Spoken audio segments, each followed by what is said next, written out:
하면은 우선은 교재는 제가 다음 주에 드릴 거예요. 근데 이제 기본적으로 수트를 같이 병행해서 나중에 가서 쓰기 때문에 그래서 아마 문자로도 그 두 분 빼고는 제가 수트 갖고 오라고 아마 얘기했을 거예요. 그래서 저번 중간 때랑 제가 조금 수업 방식을 조금 바꿔보려고 좀 생각을 하고 있는데 어떻게 할 거냐면은 원래는 이제 여기 이제 기본 교재에 있는 문제랑 설명만 듣고 이 숙제들을 다 집에서 해왔잖아. 근데 이 숙제하는 거를 일부를 제가 워크북에 있는 문제에서 일부 수업 시간에 좀 다루려고 지금 생각을 하고 있어요. 그래서 이따가 이거는 진도 끝나면 제가 좀 얘기를 할 거거든요. 왜냐면은 생각보다 진도를 나가보면 되게 빨리 나가서 그것도 있고 그리고 워크북 내가 어떻게 푸는지 조금 봐야 될 것 같아. 중간고사 때 문제 풀어온 것들을 보니까 그래서 그런 것들을 좀 꼼꼼하게 하려고 두 개를 좀 섞어서 같이 가져가려고 합니다. 저번 시간에 워크북 다 풀어왔어요. 드린 분들 얘기를 할 부분이 분명히 있었을 건데 수상하네. 한 번밖에 얘기를 안 해가지고. 자, 그래서 저번 시간에 이제 1주차 때 수업 들으신 분들은 여기 지제시대 쪽 아마 수업을 조금 앞부분을 조금 듣긴 했을 건데 이거 다시 한번 복습하고 뒤에 이제 안 다뤘던 각 지제시대별 이제 알아야 될 특징들을 정리하고 그러고 이제 일단으로 조금 마무리를 하겠습니다.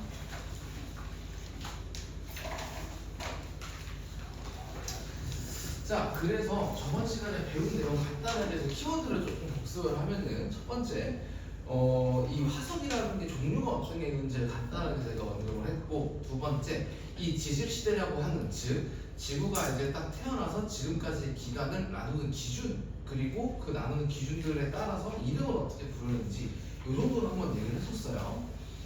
그래서 다뤘던 게 이제 표준화서 시장화서 뭐 이렇게 얘기를 했었고 이 화석이 만들어지기 위한 조건은 어떤 게 있었냐면 화석이 만들어지려면 일단 딱딱한 표면 혹은 그런 사체들이 빨리 이제 묻혀서 그게 굳어지면 화석 형태가 된다라고 얘기를 했고 화석이 이제 어떻게 분포하냐에 따라서 이게 표준 화석이 될 수도 있었고 그 다음에 시상 화석이 될 수도 있었어요. 두 개 차이가 어떤 게 있었죠? 약간 이걸 가지고 뭔가 조사하는 기준점이 좀 달라졌어요. 어떻게 분포하고 이런 것들에 따라서 기억이 나실려나 모르겠는데 환경 자, 아마 제가 얘기하면서 요 그림을 잘 생각을 해두셔라 라고 아마 얘기를 했을 거예요. 그래서 표준화석 같은 경우에는 이제 딱 특정 지질시대에 살았다는 거를 보장을 할 수 있는 그런 화석인데 대신에 얘의 특징은 어떤 거냐면은 넓은 지역에 전부 다 분포라는 특징을 갖고 있다라고 얘기를 했고 그 다음에 두 번째로 시상화석 같은 경우에는 분포하는 면적 즉 얘가 특정 환경성으로 딱 발견이 되는데 대신에 생존기간 즉 발견되는 기간이 굉장히 긴 화석들을 시상화석이다라고 얘기를 했었어요. 그래서 이 표준화석 같은 경우는 제가 특정 지질시대라는 연결을 해서 그 특정 지질시대의 표준화석들을 웬만하면 다 암기를 해야 된다라고 제가 말씀을 드렸을 겁니다.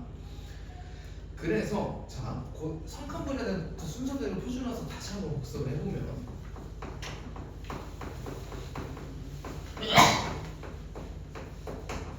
자, 이때 표준화석 뭐뭐 있었죠? 기억납니까? 알아야 돼. 자, 남색이 나서 그 다음에 두 번째가 에리아크라 동물원 화석 두 개 있었던 거 기억나죠?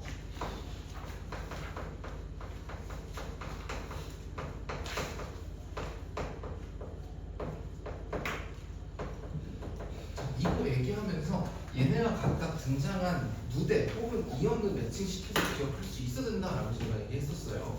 자, 이 친구가 화석으로, 그러니까 얘를 화석으로서 만들게 해주는 그 생물 남세균이었죠, 그렇죠? 남세균은 어느 무대의 생물이었어요? 어느 무대에 등장한? 그것도 기억 못하는데 생각하네. 시생 무대 혹은 시생 유형이었고 얘 같은 경우에는 원생 무대의 표준화석으로서 볼 수 있다라고 얘기를 했었고 그 다음에 고생대 같은 경우에는 제가 못해도 5개는 꼭 기억하고 있어야 된다라고 얘기를 했습니다.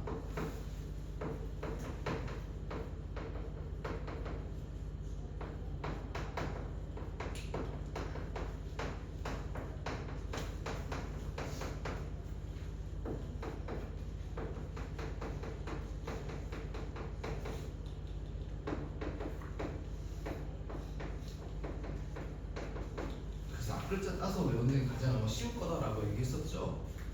그래서 이거 꼭 외워야 된다고 얘기했고, 오늘은 제가 테스트 안 보고 그냥 넘어가긴 하는데 다음 주에 다 물어볼 겁니다. 알고 있어야 돼. 오늘 문제 못 푼데 어떡해. 되게 행복해 하시는군요. 자, 그 다음에 중생들은 어떤 이제 표준화석이 있었냐면은 암모나이트, 공룡, 시조새 세 종류가 있었습니다. 자, 여기서부터 좀 구분을 해야 될 거는 고생대 이 화석들 같은 경우에는 전부 해양 생물이기 때문에 또 어떤 걸 알 수 있냐면은 저희 중간고사 과정이 어떤 거였었냐면은 태적 환경이라는 걸 총 세 가지 카테고리로 분류를 할 수가 있었어요. 육상 환경, 연안 환경, 해안 환경 이렇게 세 가지 환경으로 분류할 수 있었는데 얘네 같은 경우에는 바다, 해양 환경에 사는 애들이기 때문에 무조건 얘네들이 발견되면은 바다에서 만들어진 지층이다 또 보장을 할 수가 있습니다. 오케이? 그래서 다른 말로 바다에서 만들어진 지층이다 이걸 뭐라고 하냐면은 얘네들은 해상층에서 발견되는 화석이다 이렇게 해서 바꿔서 얘기를 할 수 있어요. 자, 근데 내가 이 얘기를 갑자기 왜 하냐, 중생들 때 발견되는 공룡이나 시루새 얘네 같은 경우는 땅을 딛고 사는 애들이기 때문에 얘네는 육상 환경에서 발견되는 애들이에요. 그래서 얘네가 발견되면은 얘네가 이 화석에 속해 있는 지층은 육상 환경에서 생성된 지층이구나 라는 걸 알 수가 있습니다. 그래서 막 문제 그런 거 보셨을지 모르겠어요. 공룡 발자국 딱 해놓고 이거는 뭐 중생대 육상 환경에서 만들어진 거다 막 이렇게 보통은 물어보는데 이런 것들을 식별하려면은 알고 있어야 된다라는 내용입니다. 암모나이트는 조개종이기 때문에 얘는 해양 환경에서 사는 애예요. 그래서 얘가 발견되면 어느 지층에서 생성됐다고 해야 돼요? 얘가 있으면은 해상층, 즉 바다에서 만들어진 지층이구나 라고 대답을 할 수 있어야 됩니다. 그거 알고 있어야 되고, 자, 마지막으로 신생대 같은 경우에는 표준 녀석이 뭐가 있었냐면은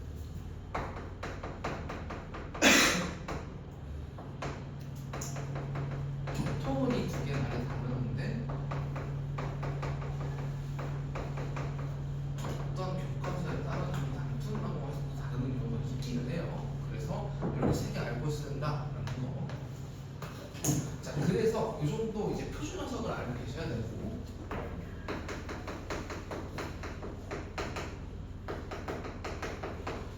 자, 시상 화석은 딱 두 개 정도만 일단 알고 계시면 되는데 어떤 거 대표적으로 있냐면, 자,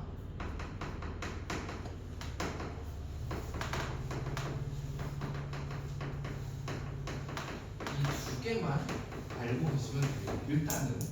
자, 그래서 아까 시상화석 정의가 뭐라고 하냐면은 얘네들은 딱 그 발견되는 환경이 딱 제한이 돼 있어요. 왜냐면 얘는 특정 환경에만 사는 애들이기 때문에. 근데 이 생존 기간이 굉장히 길다 보니까 저 화석을 발견된 거 토대로 만약에 예를 들어 특정 지층에 산호 화석이 있다라고 하면은 이 지층은 따뜻한 바다에서 옛날에 만들어진 지층이구나 이렇게 이제 유추를 할 수가 있는 거예요. 이 지층이 위치했던 곳을. 그래서 아까 다시 뭐라 했냐면은 산호 화석 같은 경우에는 산호가 어디 산다고요? 따뜻하고 저렇게 얕은 바다예요. 그래서 저놈이 발견되는 따뜻하고 얕은 바다에서 만들어진 지층이다라는 걸 알 수가 있고, 고사리 화석이 있다는 거는 이 고사리가 사는 곳이 따뜻하고 습한 환경이에요.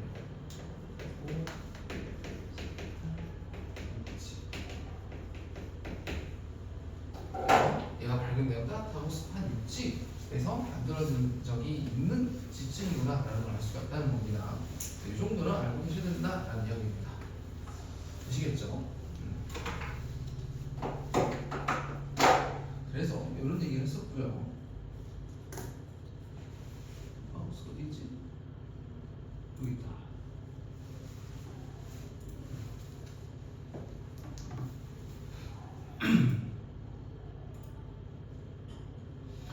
자, 그러면서 요 얘기가 아까 얘기했던 거를 이제 다시 밑에 보면은 각 이제 지질시대별 이렇게 표준화석이랑 그 다음에 이 대사이어서도 기단위로서 분류를 한다라고 제가 말씀을 드렸었습니다. 그래서 지질시대 쪽에 조금 더 자세한 얘기로 다시 넘어와서, 자, 우선은 이 지질시대를 나누는 가장 큰 단위가 어떤 거였냐면은 무대였어요, 무대. 그래서 누대로 구분을 하면은 크게 이제 세 개의 누대로 구분을 할 수가 있는데 시생 누대, 원생 누대, 현생 누대 이렇게 세 가지 누대로 구분을 할 수 있다라고 얘기를 했습니다.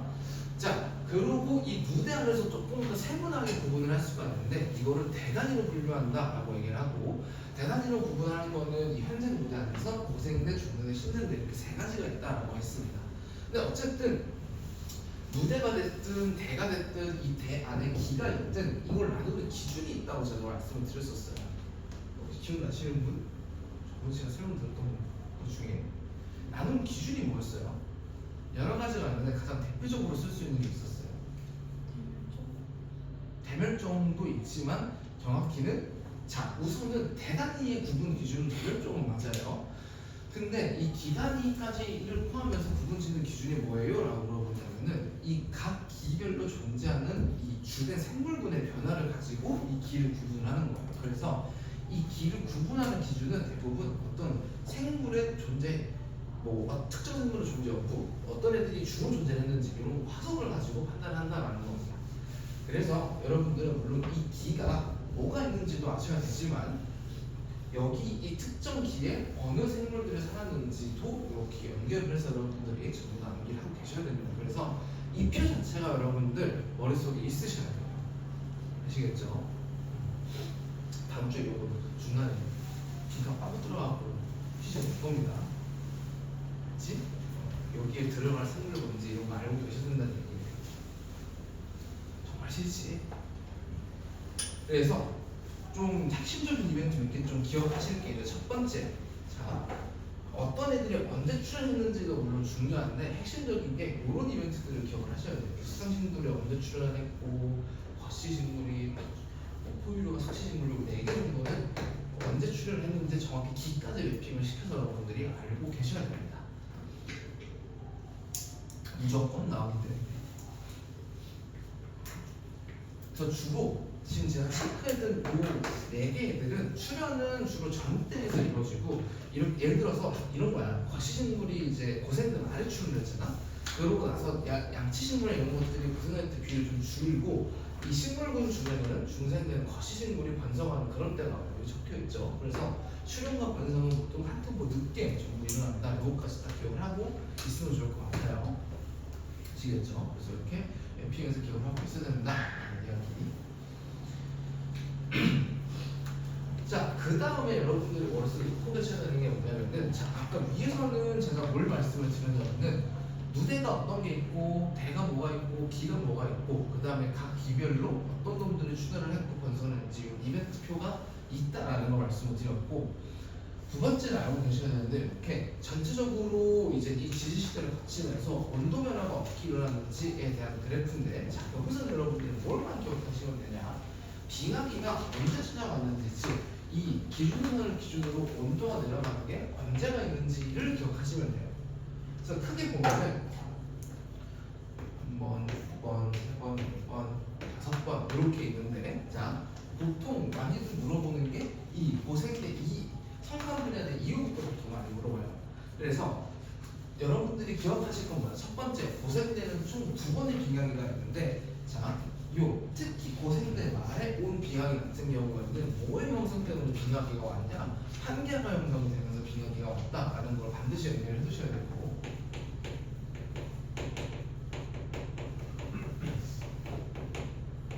그리고 많이 헷갈리시는 것 중에 하나가 지금 중생대 평균온도 그래프를 보면은 이 기준선보다 항상 그 온도가 위에 있는 걸 알 수가 있어요. 근데 이제 어렸을 적에 이제 공룡 관련해서 관심이 많으신 분들은 뭔가 운석이 빵 떨어지면서 이 시기 때 뭔가 멸종이 일어났다라는 건 익히 알고 있을 거야. 그래서 얘네들이 운석이 딱 떨어지면서 죽었겠네 이렇게 생각하시는 분들이 있거든요. 근데 착각하면 안 되는 게 중생대 처음부터 끝까지는 빙하기가 온 적이 단 한 번도 없습니다. 이거는 착각하시면 안 돼요. 오케이? 그래서 중생대 때 뭐 어떤 생물들이 멸종된 이유가 굉장히 설이 많아서 교과서에서 다루지 않아요. 그래서 운석충설은 여러분들이 흔히 알고 있는 건데 그거 말고도 여러 가지 가설이 좀 있습니다. 근데 아무튼 결론보다 이 중생대의 특징은 빙하기가 단 한 번도 온 적이 없는 굉장히 온난화 기후를 뜨고 있던 시대다라는 거 꼭 알고 계셔야 돼요. 오케이. 그래서 애들이 눈치가 겁나 큽니다. 이게 왜 온도가 높은 지 생물들이 그렇게 막 이따만하게 크냐면은 생장을 빨리 해서 그래요. 추운 데는 생장 속도가 좀 느리거든. 근데 비 많이 오고 더운 이런 데는 생물도 번지 속도가 성장 속도가 엄청 빨라. 그래서 공룡도 크기도 다 이따만한 거 그러잖아요. 그래서 대부분 생물들이 큽니다. 자, 아무튼 오늘 중생대 특징은 뭐다? 빙하기가 온 적이 없던 시대다라는 거고, 신생대 같은 경우에는 이 신생대 끝물, 지금 우리가 지금 속해 있는 시기 제4기에 속하는 시기거든요. 이때는 특징이 빙하기랑 거꾸로 빙하기가 아닌 시기를 간빙기라고 하는데,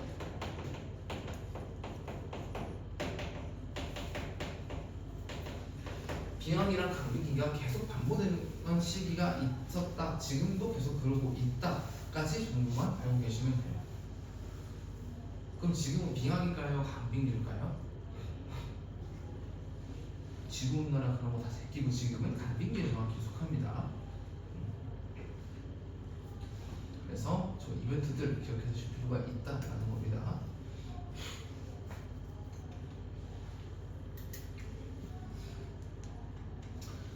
자, 그래서 이 정도 저희가 얘기를 했고, 자, 여기 고생물력 고기후 연구는 제가 이따가 다시 한번 설명을 할게요. 여기는 좀 연결이 조금 다르게 되는 부분이 있어서. 자, 그래서 여러분 페이지 번호도 22로 넘어가시게 되면 이제 각 지질 시대별로 어떤 이제 특징들이 있었는지를 제가 주로 글로서 좀 정리를 해놨어요. 자, 그래서 일단은 생물에 관한 얘기는 제가 한번 이제 얘기를 한 부분인데 다시 한번 복습하자면은, 자, 지금 제가 얘기하는 거는 각 지질 시대를 대단히 끊어서 얘기를 할 겁니다. 가장 이제 첫 번째 시대가 성칸브리아 시대인데 여기는 크게 두 가지씩 무대로 구분이 돼 있었어요. 치생문화랑 원생조대. 근데 여기가 어떤 생물들이 태어나고 그 다음에 오존층이 생기고 이런 이벤트들이 있던 시기인데, 자, 첫 번째로 가장 원시적인 생물의 형태는 원래는 단세포 생물입니다. 그래서 아까 얘기한 이 스트로마톨마이트, 즉 암세균은 단세포 생물이에요. 그러다가 얘네들이 계속 지나치면서 원래는 핵막도 없던 원생생물이 진핵생물이 되고, 이 진핵생물이 여러 가지 역할을 하는 세포들이 이제 각종 역할을 하면서 조직이나 이런 게 생기면서 다세포 생물이 출현한 게 바로 원생구대다라는 거를 이 생물의 진화 흐름상 알고 계시면 되고, 자, 그 다음 두 번째로 생물 외에 그런 기운을 어떻게 변했느냐. 자, 요 친구의 시체 암세균은 뭐 하는 애였어요? 이거를 기억을 하고 있어야 돼. 이 친구 역할을 뭐였습니까? 똑같이 배우잖아. 광합성하잖아, 얘네. 그치? 광합성에서 결과물로 뭐가 나와요? 산소가 나와요. 그래서 대기 중으로 계속 산소를 내뿜으면서, 자, 이게 중요해요. 그래서 자, 산소 양이 어느 정도 초기에는 산소 양이 계속 증가하지 않았어. 왜냐면은 애시당초 지구에 이 물이든 대기든 산소가 굉장히 희박했기 때문에 얘네들이 계속 산소를 만든다고 해서 대기 중으로 나가지 않았어. 왜? 물에도 산소가 없으니까 물부터 높이 시작을 하는 거지. 그러다가 물에 이제 산소가 많이 녹게 되면서 이게 대기 중으로 산소가 방출이 되게 되고, 그러면서 이 산소가 햇빛을 받으면은 얘들이 쪼개져가지고 다른 산소랑 또 붙으면서 이게 오존을 만들어줘. 그쵸? 그래서 이 시기 때 오존층이 형성이 되기 시작해요. 오케이? 알고 있어야 돼.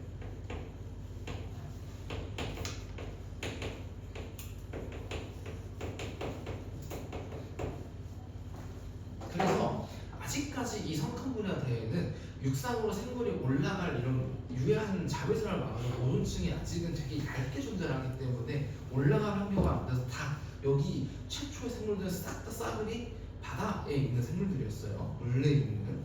그래서 그걸 알고 있어야 됩니다. 그래서 산소양이 증가하기 시작한 시기고 대부분의 대기는 질소랑 산소로만 이루어져 있다라는 거를 꼭 기억을 하고 계셔야 됩니다. 아시겠죠? 그래서 이런 특징을 알고 계셔야 되고, 자, 그 다음에 요것도 가끔 가다가 아마 중간고사 때 이거 본 적 있으신 분들도 있으실 텐데, 요 초대륙 들어봤을 거예요. 자, 처음에 딱 대륙전 배우면서 접하는 초대륙 이름이 판게아예요. 근데 판게아 하면서 나중에 어떤 거를 이제 조금 가지 그 지식으로 배우냐면 초대륙 형성되는 주기가 약 3에서 5억 년 정도 주기를 가지고 초대륙이 형성되더라 이런 얘기 들었을 겁니다. 그래서 요걸 토대로 판기약 이전에 형성된 초대륙은 로딘이라는 게 있었을 거다 이런 거 아마 잠깐 지나가서 배웠을 거예요. 그래서 이 시기도 초대륙은 있긴 했더라라는 겁니다. 그래서 일단 이 정도까지만 일단 알고 계시면 되고요. 그 다음에 제가 마지막으로 설명드릴 거, 자, 첫 번째 계속 얘기할 게 어떤 생물도 존재했고, 두 번째 대기 구성이 어땠고, 그 다음에 세 번째 얘기할 게 이제 기후가 어땠는지, 그러니까 온난했는지 아니면 추웠는지 요거를 계속 얘기를 할 거예요. 자, 나 아까 위로 올라가 볼게. 삼카모리아는 제가 잘 얘기 안 했는데 여기 보시면은 이 기준선을 기준으로 밑에 온도가 내려간 부분이 딱 두 부분이 있을 거예요. 자, 그러면은 옛날에는 빙하기가 있었는지 없었는지를 어떻게 아냐? 같은 위도에 있는 이 태적층이 태적물을 보고 판단을 합니다. 뭐 빙하 태적물이 있는지 아니면 이제 따뜻한 물 사는 애들이 줄을 이루는지 이런 걸 가지고 종합적으로 판단을 한다는 이야기죠. 그래서 지금 여기 3번 보시면은 초기에는 석회암층이 굉장히 두꺼웠는데 중기와 후기 지층이 빙하적으로 보인다 이런 멘트가 있죠. 자, 주로 석회암층이 많이 보인다라는 이유는 어떤 거냐? 이런 거 들어봤는지 모르겠어. 여러분들 통합과학 배울 때 탄소순환 아마 배우셨을 거거든요. 그때 뭘 배우냐면은 이 지구상의 탄소는 대부분 석회암의 형태로 존재한다 이런 거 아마 잠깐 지나가면서 배웠을 거예요. 이게 무슨 얘기냐면은 그냥 들으세요. 자, 이산화탄소가 물속에 넣으면 탄산염이 되고 이게 나중에는 어떤 형태로 이제 고정되냐면은 물속에 칼슘이랑 만나면은 이 형태로 직권이 고정이 돼요. 이게 석회암이에요. 그래서 따뜻하다라는 거는 대기 중으로 나가는 분도 많지만 거꾸로 오는 분도 많다는 얘기이기 때문에 그래서 이 과정이 잘 일어나게 되면서 직권에 많은 이 석회암이 생성이 되게 되는 거죠. 왜 물에 더 이상 이 염들이 뭐가 있을 수 없기 때문도 있습니다. 오케이? 그래서 얘가 만약에 생긴다는 거는 바다의 수온이 높았구나라는 거고 수온이 높은 이유는 당연히 대기 기온이 높으면 바닷물이 뜨거워지겠지, 그렇지? 그래서 석회암층을 보면은 얘네가 조금 따뜻했던 때가 있었구나 이렇게 유추를 하는 거죠. 그러다가 말 그대로 빙하 태적물이라는 거는 빙하 속에 있는 태적물이라는 거니까 그러면은 이걸 보면은 빙하 태적물이 보인다는 이 시기 때 만나는 지층은 굉장히 온도가 이 시기에 좀 낮았나 보네 이렇게 추측을 할 수 있다는 거죠. 그래서 아까 그 그래프가 이렇게 마이너스인 구간의 뒤쪽에 두 개가 딱 있는 겁니다. 오케이? 그래서 이 정도까지는 알고 계셔야 됩니다. 그래서 이게 성칸불야의 특징. 다른 데보다 굉장히 특징이 양이 적은데 왜 그러냐면은 화성이나 이런 이 시대 때 이 환경이 어땠는지를 볼 수 있는 자료들이 시간이 많이 지나면서 없어지기 때문에 그래서 이 성칸불야 쪽으로 갈수록 뭔가 볼만한 자료가 굉장히 적어요. 그래서 온도 같은 경우에도 여러분 음식 찾았겠지만 이 신생대 같은 경우에는 온도 그래프가 굉장히 구체적이야. 지금 보면 굉장히 빠삭빠삭 하잖아. 근데 뒤로 갈수록 뭔가 뭉뚱그려가지고 이렇게 추설이 나타나는 건 뭐냐면은 이 온도를 추측할 자료들이 굉장히 적기 때문에 그래요. 자, 그것만 알고 있으면 됩니다. 자, 그래서 이게 성칸불야 시대의 모습이고요. 자, 고생대로 가니까 뭐가 갑자기 양이 많아졌죠, 그렇죠?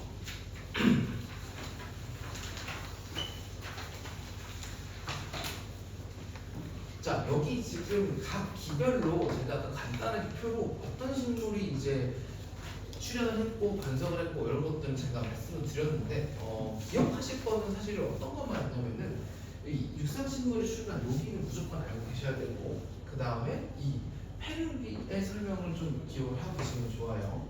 나머지는 조금 한 번씩 다 읽어보시면 되는 부분입니다. 그래서 육상식물이 당연히 출현하려면은 앞에 오존층이 형성이 되었다는 시기가 있었지. 자, 그러면 아까 제가 오존층이 언제 형성이 되기 시작을 했냐면은 아까 성칸불야의 원생 누대에 형성이 됐다라고 저희 얘기를 했습니다. 그래서 그 남세균 때문에 형성된 오존층을 가지고 애들이 진화하다 보니까 이 식물대에 비해서 육상 생물 중에서 육상 식물이 가장 먼저 출현을 한 거고요.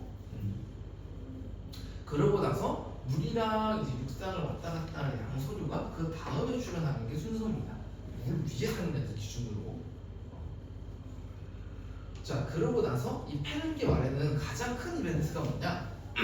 자, 보면은 가장 큰 규모의 대멸종이라고 되어 있죠. 이거는 그 고생대, 중생대, 신생대, 성칸불야대 모든 국대를 다 통틀어서 지지시대 중에 가장 큰 규모의 대멸종이다라는 거를 꼭 기억을 하고 계셔야 돼요. 이때 가장 많은 수의 생물이 없어졌고 이게 왜 생겼냐면은 초대륙이 형성이 되면서 생물종이 싸그리 없어졌다는 거를 기억을 하고 계셔야 됩니다. 자, 그러면은 왜 대륙 하나가 형성됐다고 해서 생물이 싸그리 없어졌냐? 자, 이 고생대 같은 경우는 줄을 이루는 생물군이 대부분 물속에 사는 애들이에요. 어류의 시대예요, 어류. 자, 근데 대륙이 붙는다는 거로는 대륙 사이는 바닷가였단 말이야. 근데 이 바닷가 사이가 대륙이 움직이면서 뻥 하고 닫아버리면은 이 가운데 있는 애들은 싹 압축을 해서 죽여버리는 거지. 그러니까 여기 벽이 있는데 벽이 점점점 가운데로 모이면서 그래 다리 짜고 시킨다고 보면 그럼 당연히 죽겠지. 얘들이 뭐 다리 달려갖고 도망갈 수가 없잖아. 그래서 가장 큰 규모의 대멸종이 일어났다라는 거는 이 고생대 때 주로 어떤 생물이 살았는지를 연결을 시켜서 기억을 하셔야 돼요. 단순히 그냥 판기가 형성돼서 멸종됐다 이렇게만 알고 계시면 안 됩니다. 그래서 그런 것들 있었고, 자, 그 다음에 이 수륙분포 같은 경우에는 계속 같은 얘기를 해요. 자, 원래는 퍼져있던 이 땅덩어리들이 한 초대륙으로 부딪히면서 형성이 되는 게 바로 고생대 특징이고, 그렇게 대륙끼리 부딪히면서 여러분 이건 까먹으시면 안 돼요. 이 산맥 이름들. 자, 얘네는 대륙이 부딪히면서 생긴 애들이잖아요. 그렇지? 무슨 작용 때문에 생긴 산맥이에요? 습 작용 때문에 생긴 거지. 땅이 이렇게 쫙 부딪히면서 땅이 이렇게 위로 말려 올라가게 되면서 생긴 애들이니까. 그래서 나중에 앞부분에서 우리가 뭘 다뤘었냐면은 원래 얘네가 한시기 때 쭉 생겼던 습도 산맥인데 이 대륙이 끊어지면서 마치 떨어져 있는 것처럼 보이지만 하나를 합치면은 마치 처음에 같이 붙어있던 것처럼 산맥들이 딱 연결된다. 이걸 까먹으시면 안 돼요. 그거 몇 번에서 기억하시면 되고, 그 다음에 이 친구도 마찬가지입니다. 자, 대부분 고생대 지층에 석회암이 나타나는 거로 봐서는 원만한 것 같은데, 자, 아까 한레만 딱 그 구간에 딱 두 군데가 있었어요. 첫 번째는 중간쯤에 하나가 있었고, 두 번째는 판개가 형성이 되면서 한레만 구간이 있었다라는 거를 지층을 통해서 알게 되는 겁니다. 대체로 기후는 온난했다라고 알고 계시면 돼요. 여러분은. 그리고 빙하계는 총 몇 번 찾아왔다? 2번 찾아왔다.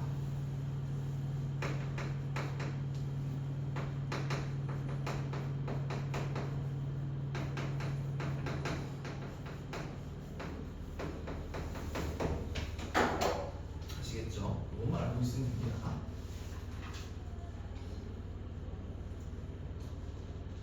이게 고생대 특징.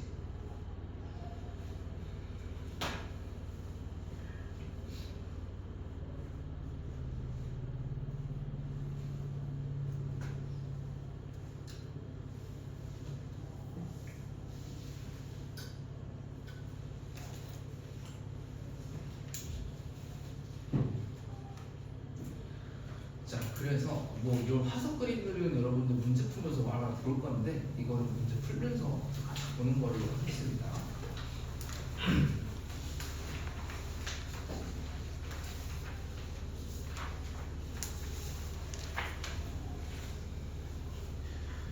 자, 중생대는 사실 뭐 그렇게 크게 양이 많지는 않아요. 자, 기억해 두실 거 첫 번째는 공룡. 대부분 이제 우리가 중생대면 공룡 많이 떠올리잖아. 공룡은 생물 분류 중에서 어디 속하냐면 바로 파충류에 속합니다. 그래서 파충류의 시대다라는 거는 알고 계셔야 되고, 식물군에서는 어떤 놈들을 분석을 했느냐, 바로 거시식물이 주로 분석을 할 거라라는 거, 이 두 개를 반드시 기억을 하고 계셔야 되고요. 그 다음에 자, 지금 또 두 번째 이벤트가 어떤 게 있냐면은, 자, 시류새라고 하는 이 조류, 그러니까 얘는 조류는 아니야. 근데 이 조류 중간 단계에 있는 애가 이 트리아스기, 가장 중근 초반에 형성된 게 아니라 그 다음에 기운 쥐라기에 형성이 됐다라는 것도 알고 계셔야 되고요. 그리고 아까 제가 절대 까먹으면 안 된다고 했던 거, 중생대는 평균 기온이 계속 쭉 높았기 때문에 빙하기가 단 한 번도 온 적이 없다라고 제가 얘기를 했었죠. 그렇죠? 그래서 전반적으로 온난한 기온이 지속됐다. 이거 무슨 말이냐면 빙하기가 없었다라는 거고 기억을 하게 됩니다. 자, 근데 이것도 이유까지 같이 알고 계셔야 돼요. 이게 왜 빙하기가 안 오고 계속 온도가 높은 게 유지가 되는데, 자, 판기아가 형성이 된 다음에 갈라진 이유가 뭐였어요? 중간에 뭐가 있었기 때문이야? 해령, 발사적 정도가 있으니까 그 대륙이 또 서로 멀어지잖아, 그렇지? 근데 우리 그것도 알아. 해령에서는 어떤 일이 일어나요? 마그마가 분출을 하잖아, 그렇지? 근데 마그마가 분출하면 단순히 마그마만 나오는 게 아니라 화산가스도 나와. 근데 그 화산가스의 가장 많은 두 개가 뭐냐? 수증기랑 이산화탄소예요. 이온실가스지, 그렇지? 그럼 그거 계속 나오면 어떻게 되겠어? 당연히 기온이 올라가겠지, 그렇지? 그래서 계속 온다는 기후가 지속이 되는 거예요. 그래서 이거랑 연결을 시키셔야 됩니다. 화산 활동이 증가하면서 온실가스의 양이 많아졌고 그렇기 때문에 온난화 기후가 계속 지속이 되는 거다. 그럼 결론만 한 줄로 요약하면 어떤 거예요? 화산 활동이 굉장히 활발한 시기였기 때문에 그래서 온난한 거다. 이렇게 연결이 된다는 겁니다. 아시겠죠? 이유도 알고 있어야 돼.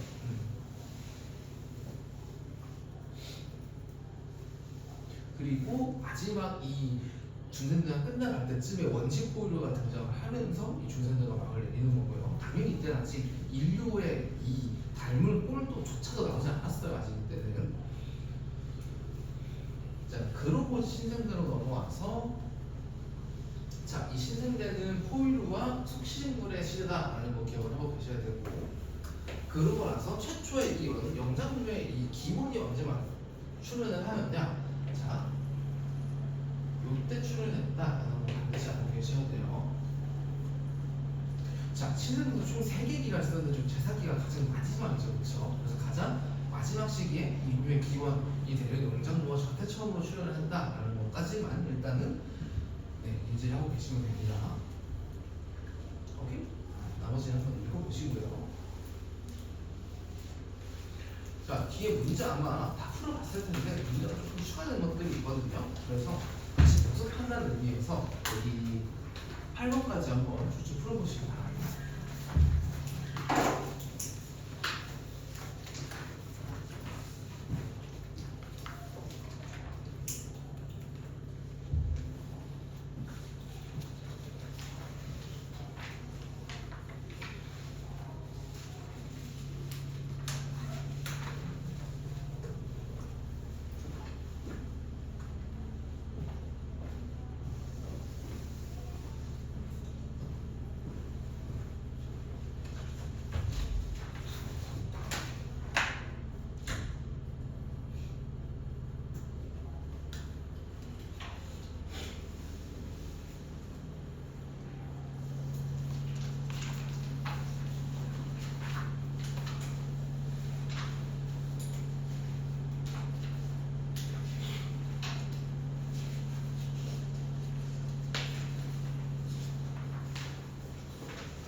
실수 안 들었어. 다 재활용 종이야. 왜 그래?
절대로 하고 있어요. 요즘 절대로 하고 어디 하고 있어요? 다 끝났어. 다 끝났어요. 그때 그 처음부터 한다고 했었죠?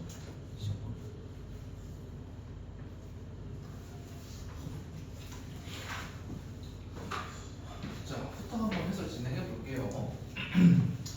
풀면서 느꼈겠지만 모르면 못 풉니다. 근데 알면 쉽게 풀어요 여기는. 그래서 최대한 여기는 시험 기간 전에 되게 꼼꼼하게 여러분들이 암기하시는 게 중요하고, 제가 알려드리는 거 외에 학교에서 더 알려주실 가능성도 조금은 있거든요. 그래서 반드시 유의물이 있는 학교 같은 경우에는 그 이벤트들은 까먹고 들어가시면 안 돼요. 실은 제가 한다고 하는데 더 알려주실 수도 있는 거니까. 아시겠죠?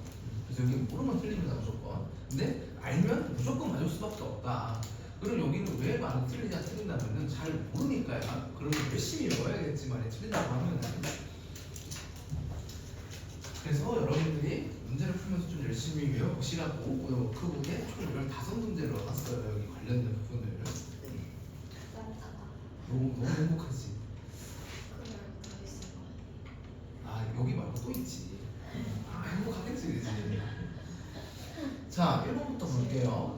표준화석 지금 3개가 나와 있고 지진 시대를 각각 A, B, C로 지금 표시를 했네요. 자, 우선 합표석이랑 메모전을 표준화석으로 인용되는 신생대.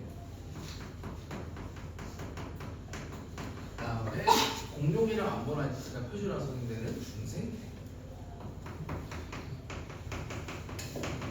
그다음에 서역축, 강주와 방추층이 표준화석으로 인되는 고생대. 이거 가지고 이제 문제 푸시면 되겠네요. 자, 그래서 기억 맞고, 그 다음에 진리시대 순서는 고생대, 중생대, 시생대 순이니까 BCA 순이 아니고 CBA 순 이렇게 바꿔주셔야 될 거고요. 그 다음에 트라이알 쓰기, 쥐라기, 백악기가 이 기가 나눠지는 시대는 B, 중생대 순이었죠. 그래서 얘는 정답은 B가 디귿입니다. 자, 그 다음에 2번. 자, 세 개 누대로 지금 구분을 했다고 했으니까 여러분 당연히 이 누대 이름을 알고 있어야겠죠, 그렇죠? 치생누대, 완생누대, 그 다음에 현생누대. 그러면서 여러분들이 이벤트 기억하셔야 될 것 첫 번째, 치생누대는 주로 단세포 생물만 존재했던 때, 그 다음에 완생누대는 다세포 생물을 등장을 하면서 에디아카라 동물군이라는 게 생긴 때, 그리고 이때 오존층이 형성이 되기 시작했다라고 제가 말씀드렸죠. 자, 그래서 대기산소 공로는 이 남세균이 계속 광합성을 하면서 이 B, C로 갈수록 계속 대기 중에 산소를 축적을 하기 때문에 그래서 A 시기가가 아니라 A 시기보다 B 시기가 더 산소 공로가 높아야 되죠, 그렇죠? 계속 광합성을 진행하면서 대기 중으로 산소를 계속 공급을 해주니까 그래서 기억 틀렸고 니은 다세포 생물은 요식 충분한다라고 제가 말씀드렸죠, 애들 그런 동물군. 그래서 니은 맞고. 그 다음에 가장 큰 규모 대멸종 이거 어느 대에 일어나는지까지 기억하시라고 했어요. 언제였죠? 거세대 말 폐등기에 있던 대멸종. 그래서 시시기, 현생등에 있던 대멸종이 가장 크다. 맞기 때문에 정답은 이은 디귿이다 라고 볼 수 있고요. 자, 그 다음에 이렇게 이제 시기처럼 비를 나눠가지고 하는 게 있는데, 자, 기억하기 조금 쉬운 법은 현생대 같은 경우에는 이 시기가 짧아지는 게 신생대 쪽으로 올수록 시기가 짧아져요. 이게 왜 신생대 쪽으로 올수록 이 대를 나누는 기준이 짧아지냐고 화석이 많이 발견되기 때문에 그래. 그래서 이 세 개는 고생대, 중생대, 신생대 이렇게 바로 나눌 수 있는데 여기는 조금 특이해. 여기는 거꾸로 시생누대가 가장 이 퍼센트 비중이 좁고 그 다음으로 가장 큰 퍼센트 누적들이 많은 게 원생누대예요. 그래서 시생누대보다 원생누대가 차지하는 비율이 넓다. 이렇게 좀 알고 계시면 좋을 것 같아요. 그래서 최초의 다세포 생물이 출현한 때는 시생누대가 아니라 원생누대이기 때문에 그래서 얘는 B가 아니라 B로 바꾸셔야 될 거고요. 그 다음에 척추응물을 시초로 출현한 시기는 C입니다. C 이때 어류가 이때 출현하니까 이때 척추응물이 최초로 나오는 거예요. 에디아카르 동물군 화석 그 그림이 약간 물고기처럼 보여도 얘는 아직 척추가 없는 애들이에요. 뼈다귀가 없다고. 그래서 C 맞다라고 볼 수 있고, 그 다음에 히말라야 산맥이 형성된 시기. 자, 얘도 같이 기억을 하고 있으면 누가 있냐면 같이 나오는 게 이 친구도 형성된 시기가 똑같이 신생대예요. 자, 근데 이 3등만 보면 여러분들이 귀신같이 이 판기가 형성된 거 떠올리면서 얘네 에팔레치아 산맥 이런 스곡 산맥이랑 같이 생기는 애들 아니야? 거생대 아니야? 이런 식으로 생각하시는 분들이 있는데 두 개는 구분해서 생각을 하셔야 돼요. 그러니까 내가 이거 알고 있어야 된다는 거야. 오케이? 그래서 정답이 니은 디귿이다 라는 거. 자, 그 다음에 4번입니다. 자, 남세균이 있던 때는 시생누대, 그 다음에 로디디아는 판기가 전에 판기가 생기기 5년 전에 생긴 초대리 약 10억 년에 생긴 뒤에는 원생누대. 그래서 남은 B가 현생누대가 되겠고요. 그러고 설명 보니까 A는 시생누대가 틀렸고, 그 다음에 가장 큰 규모의 대멸종은 현생누대에 고생대 말에 있었기 때문에 그래서 니은 맞고, 그 다음에 디귿 C시기 시층에는 에디아카라 동물마선이 발견되냐라고 했는데 C가 아니라 A시기 시층이겠죠, 그렇죠? 그래서 디귿도 틀렸다라고 볼 수 있습니다. 그래서 정답은 니은과 정답. 지금 화석 이름이 아무리 좀 안 익숙할 건데 자주 보고 친해져야 돼요, 저런 애들이랑은. 약간 낯가려서 그래, 좀 안 익숙한 건데. 자, 그 다음에 5번입니다. 자, 제가 이 문제를 왜 갖고 왔냐면은 여러분들 대부분 여기가 그 앞에 절대연령이랑 시험 범위가 무조건 거기 들어갈 거예요. 그럼 절대연령은 무조건 또 뭐가 나오냐? 앞에는 상대 연령 그 지층 순서 가졌던 걸 무조건 또 갖고 들어와. 근데 그거를 이렇게 화석이랑 연결을 시킬 수도 있기 때문에 제가 이 문제를 갖고 온 거고요. 자, 우선은 제가 뭘 얘기를 했냐면은 이런 식으로 태적 방향이 바뀌는 경우면은 무조건 부정화도 있다라고 제가 말씀드렸죠. 그래서 지금 이 DC가 생성이 된 다음에 지금 이 여기선을 기준으로 태적되는 이 층리선이 바뀌었잖아, 그렇지? 그럼 여기에 경사부정함이 있다는 거예요.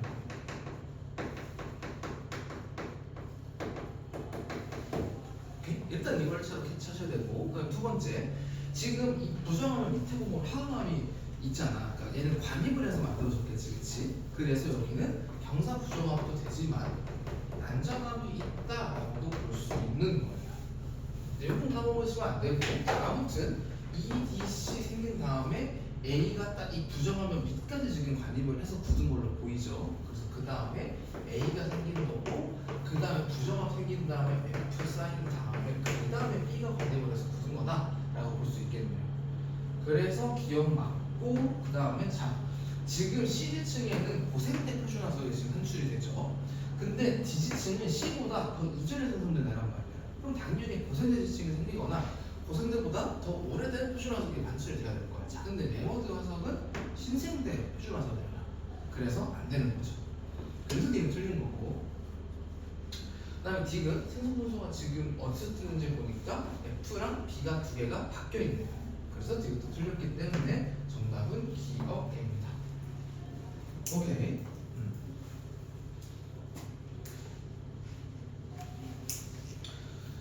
자, 6번까지 하고 한번 끌었다 갈게요. 자, 6번은 옆에 지질 시대를 잘 보셔야 되는 게 지금 중생대의 그 기랑 고생대의 기가 섞여 있어요. 그래서 헤르미까지가 다 고생대고 여기 위쪽으로는 두 개는 중생대 기죠, 그렇죠? 이걸 일단 캐치했어야 됩니다. 그래서 표준화석으로 적합한 게 B냐라고 물어봤는데 얘 같은 경우는 지금 고생대도 걸쳐 있고 중생대도 걸쳐 있잖아. 그렇기 때문에 시기를 구분짓는 표준화석으로서는 적합하지 않은 거죠. 그래서 고를 거면은 D 혹은 E가 가장 조금 더 적합한 표준화석이 되겠네요. 대를 나누는 기준으로 봤을 때. 그래서 기억은 틀렸고, 자, 그 다음에 C가 생겨나는 시기에 표율류가 출현했냐라고 물어봤는데 앞에 보시면은 최초의 표율류가 출현한 시기는 트라이아스입니다. 근데 이 C가 트라이아스까지 생성을 했기 때문에 그래서 표율류가 출현했다라고 볼 수 있고요. 자, 그다음 D는 나의 지층이 태적되던 시기에 삼유층이 생존했냐라고 물어봤는데, 자, 삼유층은 위쪽에 보시면은 생존 기간이 캄브리아기부터 페르기까지 싹 다예요. 보시면은 모든 기간에 생존을 했던 애죠. 그래서 일단은 고생대에 뭔가 태적된 지층이 있다라고 하면은 아까 본 6번의 그 지문은 무조건 맞는 거예요. 그래서 D도 맞다라고 볼 수 있습니다. 그래서 정답은 이렇게 되시다 이렇게 볼 수 있겠습니다. 나머지 제 세 문제는 쉬었다가